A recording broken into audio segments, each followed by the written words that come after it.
Welcome back to another video. Today, we're going to be covering the 5 CRM mistakes that kill businesses.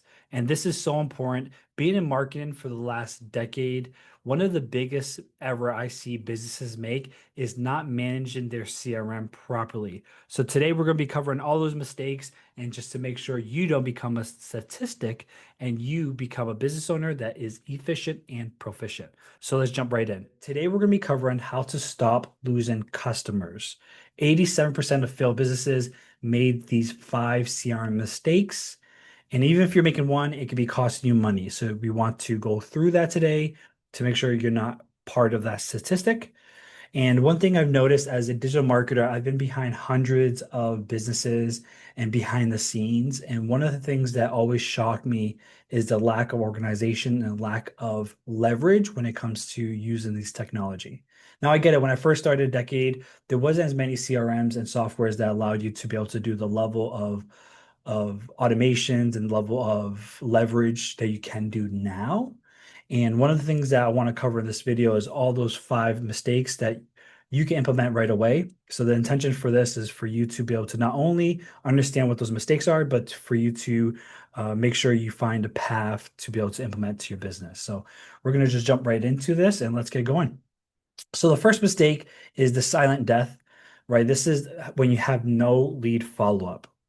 80% of sales happen between 5 to 12 contacts.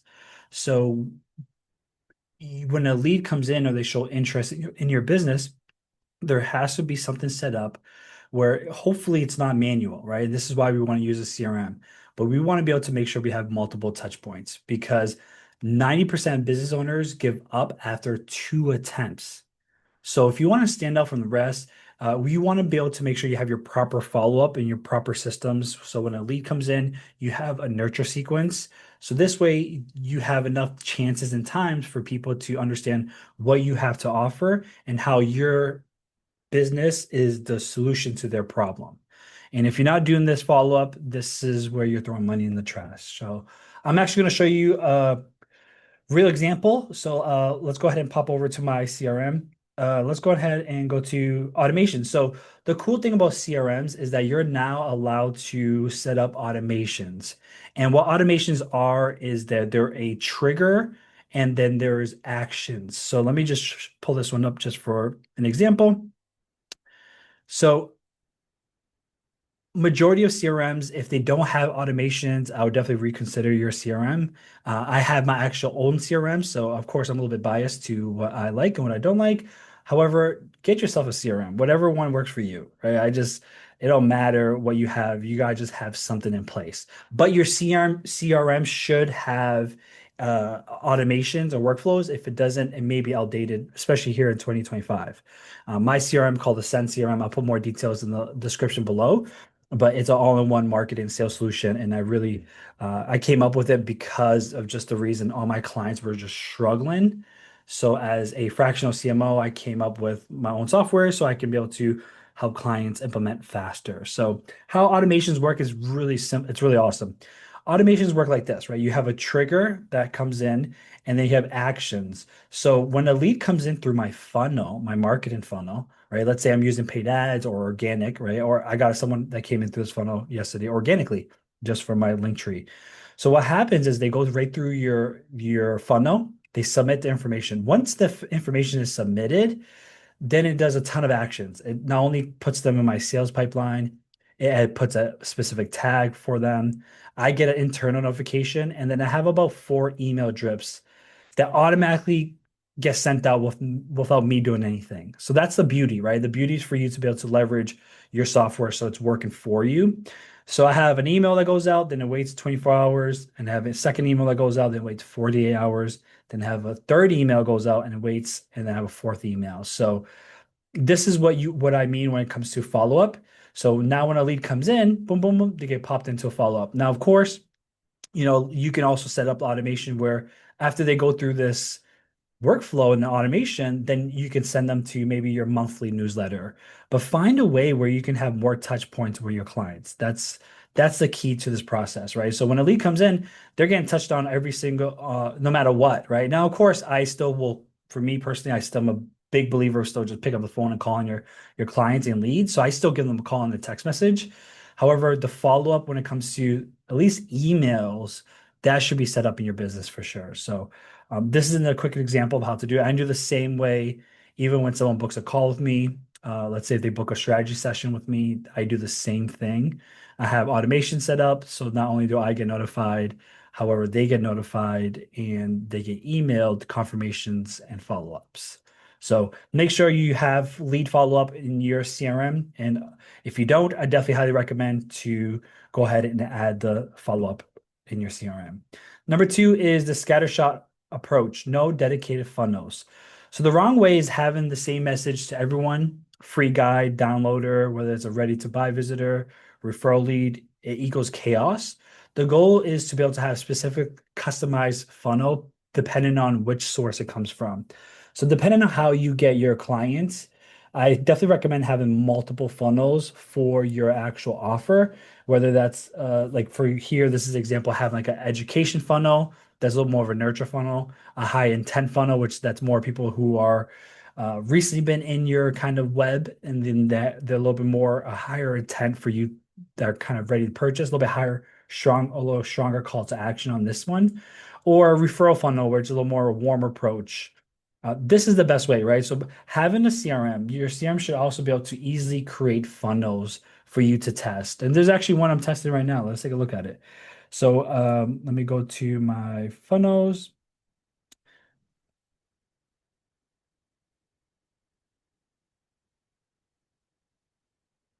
Perfect. So there's ways to set up your CRM definitely wants ways to have funnels. Like this is a funnel that I have right now. And I'm able to test different versions, right? I'm able to see what works and what doesn't work. So currently right now, I am doing a test. And look at that. This is just as of Tuesday. There's been a split test between which one's working better. So now I'm seeing which this one has 351 views in the last couple days, last 2 days. So I've got over 400 views on this page the last 2 days, and then have one view on this page. I guess which one's the winner, right? So obviously, me and my team are going to review this after the end of the week. However, this page seems like it's resonating more with my audience. So that's an example of being able to track funnels, track different headlines, different options, you want to get creative when it comes to your funnels and make it specific as possible. So for me, I'm even fine-tuning my funnels based off of this. And based off of this variation, I'm most likely going to double down on this and do more tests, right?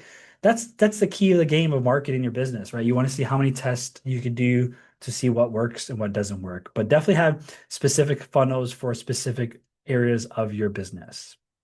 Now, number three, this is the craziest one that I used to see when I used to be behind the scenes in businesses. This is the black hole pipeline, not tracking clients, right? So if you're flying blind, it's hard for you to understand the scoreboard, right? So it's like if you want to run specific, if you equate this to football, if you want to run specific plays, you have to understand what's the score, how much time you have left, and you can make the right decision based off of that. Majority of business owners don't know where their deals are. They don't know where the values are of the deals. They don't know when they'll be closing or potential closing. And they have no idea what's stuck. They don't know where in the pipeline they're getting lost.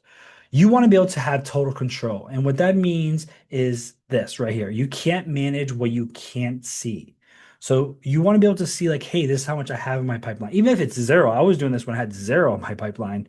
You want to be able to understand what's closing in a week. You want to be able to see how much proposals are out and how many deals took too long or how many deals went fast. And you can measure it based off of that. So just to show you, I can give you a quick example.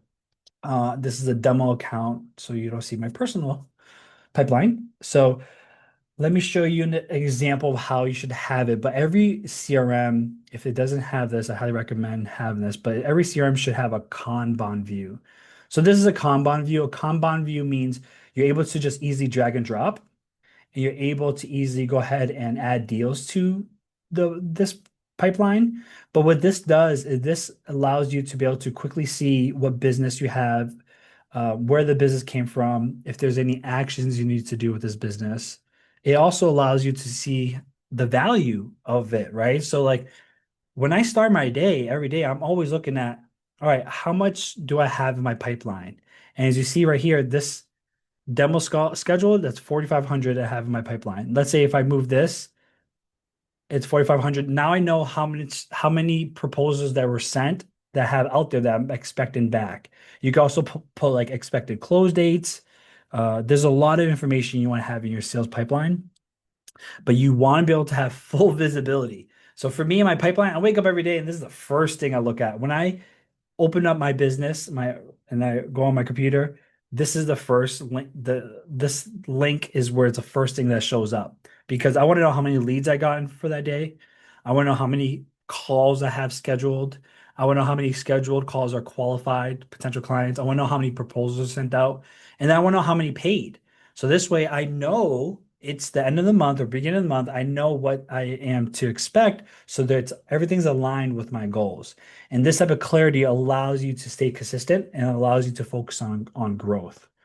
However, majority of business owners do not have a pipeline for tracking their clients. So I definitely recommend setting up a pipeline. Make sure you understand how much value is in your pipeline and you're actually seeing what's going on. And this helps you visually see like, all right, this is where a lot of people are getting stuck in the pipeline, and this is how I can address it. But if you don't see that, you're kind of flying blind. So definitely get the pipeline added. Number four is the blind spot. So this is not looking at your data. So you want to cut out gut feeling and make it expensive guesses versus data driven. When you're data driven, you're making profitable decisions. So for example, like if your LinkedIn has a 47% close rate, or Facebook has a 12% close rate, stop wasting time on Facebook and have more push on LinkedIn because you're able to see the data and see what's working, what's not working. So your CRM is collecting gold, but you're ignoring it. So you want to avoid that. And every CRM should have a dashboard. Every business, every business owner should take the time. And I'm going to show you an example of how a dashboard will look like. This is just a demo account, not my data. However, I want you to visually see it. So as a business owner, you should take time to write down what's the most important KPIs, which KPIs is key performance indicators. So, what are the key performance indicators that are relevant for your business? And how do you now, once you have that, you then figure out how you can systemize it so you can track what's going on, so you can quickly see and visualize your business when it comes to numbers base, so you can understand what adjustments you have to make. So this is a quick example of a dashboard where quickly I'm able to see like, all right, here's how many opportunities I have. Here's the value I have in my pipeline. Here's how much has closed so far in the last whatever days, right? So as you have data in your pipeline, or in your CRM, you want to be able to collect. This is why you want to have a sales pipeline because you want to collect customer data that you're able to now visualize and see. And then you can make multiple dashboards. I mean, I highly recommend doing specific dashboards for specific areas of your business. But right off the bat, you should definitely make a list of what actual numbers is important for my business. For me, I look at how many customers I have in my pipeline, how many leads I got for the day, how much revenue I've generated, how much revenue I generated compared to last month, how much revenue we generated compared to last quarter in the last year. So I'm looking at those numbers daily. So I'm measuring the scoreboard. So it's important for you to make sure you find a way so you can organize and visualize your data. And the fifth one is never refining your process, right? So if you try to set it, forget it, then that's a slow death, which majority of business owners do. So I get behind the scene for a lot of business owners and they go, well, I set this up day one, but it's year five in their business. And it's like a lot of band-aids in their system without reevaluating the system. So you want to be able to have constant uh, it's called KENI, constant and never-ending improvement. And you want to make sure that not only are you looking at you create the system, that's the first step, but not once you create the CRM, you want to find ways to fine-tune it. So this way you have consistent growth. So you're not just settling for what you set up in the beginning, because a business is like energy and it's like anything, right? It's going to always be moving in different directions. And you, as a business owner, always want to be on top of your game. And this allows you to remember only because you set it up doesn't mean that's the final way. There's always ways to improve and make it better. So, even myself, I'm always looking finding ways so I can be able to measure my data better. I'm able to do better follow-ups. I'm able to implement better systems. So you should definitely be setting up at least once a quarter and reevaluating your systems and what you have in place because the speed that technology is growing is going at a rate where it's just next level. So you just want to make sure that you're always on top of the game. And that's it, you know. So those are the 5 mistakes like I said before, you'll be losing a lot of leads and generic messaging, no pipeline visibility, guessing on decisions, stagnant process. When you implement these mistakes, you now have automated follow-up systems, dedicated funnels, you have complete pipeline visibility, data, you understand your data, and you're continuously optimizing, which I believe this is the biggest things you should be doing as a CEO and a business owner. So if you don't have a CRM, you need CRM, I'll drop the links below for Ascend CRM. If you do click the link and you use my Ascend CRM, I will actually hop on a call with you and actually walk through how to set up these things so you don't have these 5 mistakes. So if you're interested in using CRM, of course, you can use mine to send. However, just get a CRM. If you don't know mine, just find a CRM, please. And whatever one you pick, go through it and make sure you have these 5 things implemented because this will help you not only grow your business, but make sure your business is organized so you're not in a chaos type of mindset. You're in a business where you are understanding what's going on at all moments, and that clarity gives you power and understanding where you're at, and then now allows you to figure out where you want to go. So make sure you have a CRM that allows you to do all these 5 features. And yeah, make sure you like and subscribe, and I'll be doing more videos. Any questions you have on both CRMs, please drop them below in the comments. We'll love to hear your questions, and hopefully this helps and you can avoid doing these mistakes.